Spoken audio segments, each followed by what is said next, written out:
एक बार एक मंत्री जी एक सरकारी स्कूल के दौरे पर थे। वहां पर उन्होंने एक बच्चे से पूछा कि तुम देश का भविष्य हो बेटे, बड़े होकर क्या बनना चाहते हो? बच्चे ने जो जवाब दिया, मंत्री जी ने सोचा नहीं होगा कि ऐसा जवाब मिलेगा। मंत्री जी ने कहा कि सर, देश के भविष्य तो प्राइवेट स्कूलों में पढ़ते हैं, हम सर देश का भविष्य नहीं है। हम तो सर सरकारी स्कूलों में पढ़ने वाले गरीब बच्चे हैं। हमें तो बस पढ़ लें, डिग्री मिल जाए, यही बहुत बड़ी बात है। देश का भविष्य तो बड़े बड़े पैसे वाले जो प्राइवेट स्कूल में पढ़ाते हैं वो लोग हैं। सुनकर वो मंत्री जी स्तब्ध रह गए। मैं इस कहानी पर थोड़ी देर के लिए एक विराम लगाता हूं और कहानी को थोड़ा सा आगे ले जाता हूं और इसी बात को मैं वापस लाकर सुनाऊंगा कि वो मंत्री जी कौन थे और फिर क्या हुआ। लेकिन पॉइंट है, मैं बिहार से बिलोंग करता हूं और बड़ा गर्व होता है कि मैं जब भी कहीं बाहर जाता हूं बड़े गर्व से कहता हूं कि मैं बिहारी हूं। सुनने में भी अच्छा लगता है। आप अपने राज्य, अपने देश का सम्मान करते हैं, बड़पन, बहुत गर्व की बात है। मैं उस राज्य में रहता हूं जहां के मुख्यमंत्री श्री नीतीश कुमार जी हैं और मैं बहुत प्राउडली कहता हूं कि उन्होंने बहुत अच्छा काम किया है। लिटरली कह रहा हूं, बहुत अच्छा काम किया है। बहुत समय से मुख्यमंत्री हैं हमारे राज्य के और उन्होंने बिहार को एक अच्छी पहचान दिलाई है। कहां? शासन व्यवस्था सुदृढ़ की, बहुत बढ़िया, सुशासन बाबू कहलाते हैं। बिल्कुल, सड़कें अच्छी हो गई, बहुत हद तक स्वास्थ्य पे भी अच्छा काम किया, बढ़िया हुआ। पर एक क्वेश्चन ये रह गया कि हमने शिक्षा व्यवस्था पर क्या काम किया? क्या वाकई में शिक्षा अच्छी हुई, सुदृढ़ हुई? सरकारी स्कूलों के बच्चे में ये भाव क्या बिहार में नहीं हो सकता?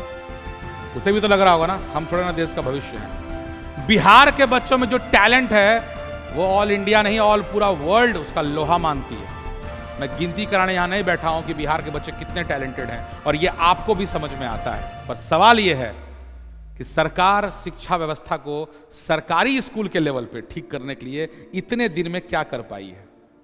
मैं इस बात को अब रोकता हूं और आता हूं वापस उसी मुद्दे पर जहां पर कि उस बच्चे ने उस मंत्री जी को कहा था। मंत्री जी कौन थे? मंत्री जी उप मुख्यमंत्री थे दिल्ली के। साल था 2015 और नाम था मनीष सिसोदिया जी। मैं पहले ही बोल दूं, मैं किसी पार्टी वार्टी से बिलोंग नहीं करता हूं दोस्त, ना मैं किसी सरकारी ना विपक्ष, किसी से कोई मतलब नहीं है। मैं बहुत ही नॉर्मल सा जिंदगी जीने वाला आदमी हूं, पर जो अच्छी बात है उसे बोलने में कोई गुरेज नहीं करता हूं। मनीष सिसोदिया जी से उस बच्चे ने कहा था कि सर, देश का भविष्य तो प्राइवेट स्कूलों में, हम लोग तो देश का भविष्य नहीं है। बहुत बड़ा तमाचा था ये एक सरकार के ऊपर। एक बच्चा ये सोचता है। उसी समय उन्होंने ठान लिया था कि दिल्ली की शिक्षा प्रणाली को एकदम बदल के रख देना है। लेकिन इतना आसान नहीं था। आपका थोड़ा सा वक्त चाहूंगा, वीडियो लंबा जड़ोगा, पर साथ देना दोस्त, और आपको मैं बताऊंगा कि क्या हुआ और फिर लास्ट में एक इंपॉर्टेंट बात बोलूंगा। पसंद आएगा तो जरूर उसे याद रखिएगा। उस बच्चे ने जब ये बात कही तो फिर दिल्ली सरकार सोच में पड़ गई कि हमें क्या करना चाहिए। जब उन्होंने जमीनी रूप पे काम करना शुरू किया, पता चला बहुत सारी समस्याएं थी। पहली समस्या थी इंफ्रा। 4 मुख्य समस्याएं उनको देखने को मिली। पहले थी इंफ्रा। सरकारी स्कूल तो देखते ही दिमाग खराब हो जाता है यार। आप ही याद करो ना, सरकारी वहां गुटखा फेंका हुआ है, खिड़की में खिड़की टूटी हुई, जाले लगे हुए, कोई देखने वाला नहीं है, पंखा टेढ़ा है, कोई देखने वाला नहीं। इंफ्रा। आप एक प्राइवेट स्कूल इमेजिन करो, AC क्लासरूम, बढ़िया बेंच डेस्क, इंफ्रा बेहतरीन गार्डन, बेहतरीन प्लेग्राउंड। आप सोचते, आपको लगता है यार बहुत अच्छा, क्या बात है यार, मेरा बच्चा तो यहीं पढ़ेगा, और उसके लिए लाखों तक देने को आप तैयार रहते हो। तो पहला चैलेंज था उनके पास इंफ्रा। दूसरा चैलेंज था कि यार ये तो कर भी लें, टीचर में जोश कहां से लाएं। सरकारी स्कूल के टीचर, मतलब उनको लगता है कि जैसे हमारे राज्य में, बिहार में सरकारी स्कूल के शिक्षकों की समस्या यह है कि बड़ा दर्द होता है कि उन्हें पढ़ाने का मौका ना देकर बाकी सब काम करवाया जाता है। मैं उस मुद्दे पर नहीं जाऊंगा, नहीं तो फिर मुद्दा भटक जाएगा। फिर वापस मुद्दे पर आता हूं। तो समस्या थी कि शिक्षकों को कैसे सुदृढ़ किया जाए, शिक्षकों को कैसे बताया जाए कि नहीं यार, आप पढ़ाइए, आप पढ़ाने के लिए बने हैं, ये आप प्राइड के साथ पढ़ाइए, किसी डर के साथ नहीं कि नहीं पढ़ाएंगे तो नौकरी चली जाएगी या ये नहीं करेंगे तो ये होगा। आप सिर्फ पढ़ाइए, आप शिक्षक हैं, आपका काम है पढ़ाना। तीसरी समस्या थी बच्चों में मोटिवेशन कैसे लाएं, जो बच्चे कमजोर हो गए उन्हें फिर से कैसे उठाएं। और चौथी जो सबसे बड़ी समस्या थी कि गार्जियंस यानी माँ बाप को कैसे, पेरेंट्स को कैसे मोटिवेट करें कि अपने बच्चों को प्राइवेट स्कूल में नहीं, गवर्नमेंट स्कूल में लेकर आए। इस 4 समस्याओं के साथ दिल्ली सरकार ने काम शुरू किया और भाई साहब क्या काम किया, मुझे बताने की जरूरत नहीं है। उन्होंने जो काम किया, पूरे इंफ्रा को बदल दिया। आप आज चले जाओ, एकदम ईंट से ईंट उन्होंने बदल दी पूरी की पूरी। आप चले जाओ किसी भी school, model school, more than 50 model schools उनके पास मौजूद है, 50 से अधिक मॉडल स्कूल, और बाकी पर काम अभी चल रहा है। इतने सारे मॉडल स्कूल पर उन्होंने काम करके रखा हुआ है। क्या काम किया भाई उन्होंने? इंफ्रा बदल दिया। क्या बदल इंफ्रा? कलर, पेंटिंग, डेकोरेशन, ये सब पे काम किया। जहां पे हॉल नहीं थी एक भी, ऑडिटोरियम बना दिया, कॉन्फ्रेंस हॉल टाइप का माहौल दे दिया, बेंच डेस्क एकदम मजबूत फर्म कर दिए, स्मार्ट क्लास बना दिया, प्रोजेक्टर लगा दिया। मतलब बच्चों को बैठते लगे फील कि हाँ यार मैं बड़े जगह पे हूँ। एसी क्लासरूम, मजेदार बात किया, प्लेग्राउंड को शानदार कर दिया, रनिंग ट्रैक्स बना दिए, गार्डन लगा दिया, अच्छी ड्राइंग्स बना दी, माहौल एकदम बेहतरीन, अच्छे पेड़ पौधे तो लगा ही लगाए, जिम बना दिया, प्लेग्राउंड के साथ साथ जिम। कौन से यार गवर्नमेंट स्कूल में जिम होता है, और जिम भी अच्छे कंडीशन में, वेल फर्निश्ड, एवरीथिंग आउटस्टैंडिंग। 3 साल लगा पर काम कर दिया बंदे ने, एकदम कर दिया। मतलब आज आप अगर किसी दिल्ली के मॉडल स्कूल में चले जाओ तो आपको लगेगा कि यार ये कोई प्राइवेट स्कूल है क्या। तो पहला काम तो उन्होंने कर दिया। अब इस काम के लिए उन्होंने क्या किया, मनीष सिसोदिया जी खुद फिनलैंड गए ये जानने के लिए कि पढ़ाने में और क्या क्या बेहतर कर सकते हैं। आप बिलीव नहीं करेंगे, टीचर को मोटिवेट करने के लिए उन्होंने क्या किया। टीचर को मोटिवेट करने स्पेशल ट्रेनिंग प्रोग्राम क्रिएट किया और उन टीचर्स को अब्रॉड भेजा, सिंगापुर भेजा, उनको ट्रेनिंग करके आइए और फिर यहां पर माहौल बनाइए। तो उनको पहले फील कराया कि यार यू आर स्पेशल। किसी प्राइवेट ऑर्गेनाइजेशन में आप काम करते तो आपको लगता है कि हाँ यार इस जगह काम करेंगे तो वर्ल्ड क्लास, वर्ल्ड टूर पे हम लोग जाएंगे। पर इमेजिन कीजिए एक सरकारी स्कूल के टीचर को कहा जा रहा है आप सिंगापुर जाइए और ट्रेनिंग करके आइए।